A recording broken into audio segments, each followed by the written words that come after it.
के चक्कर में तकिया ने फेंक दिया की हेरे मल मल पली खल छैना लई वाला के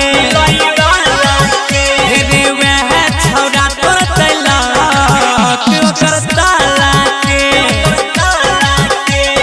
मल मल मल मल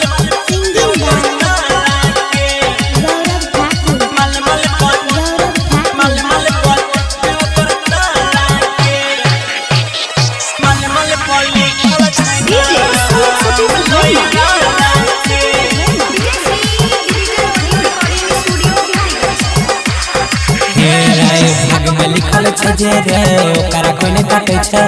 पतरा देखि के छौरिया छौरा के साथ छे भाग में लिखल छे रे कोई ने ओकरा काटे छे पतरा देखि के छौरी छौरा के साथ छे रखने छे बॉडी बनाई के लवर अपन मनाई के चक्कर में एकरा नहीं पारे छौरा राइट दे तो कनाई के हेरे झूठों के सबके जलाई के सुने हेरे मल मल पली खल छैना लई वाला के हेरे वह छौड़ा तोर तैला क्यों करता लाके मल मल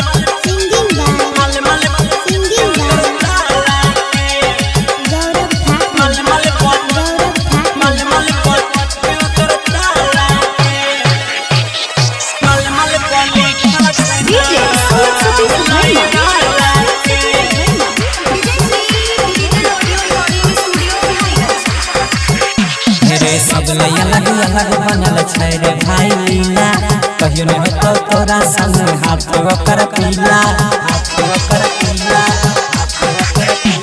सब अलग अलग बनल छै रे भाई लीला कहियो नहीं होतो तोरा संग हाथ अजय पीला गौरव से छै रे करार रे अमर राकेश से छै करार रे सन्नी देव फेरा में पारला छिकिया गुड्डू के छै इंतजार रे हेरे छोड़ के उ है तो फरार रे किया की हेरे मल मल पली खल छैना लई वाला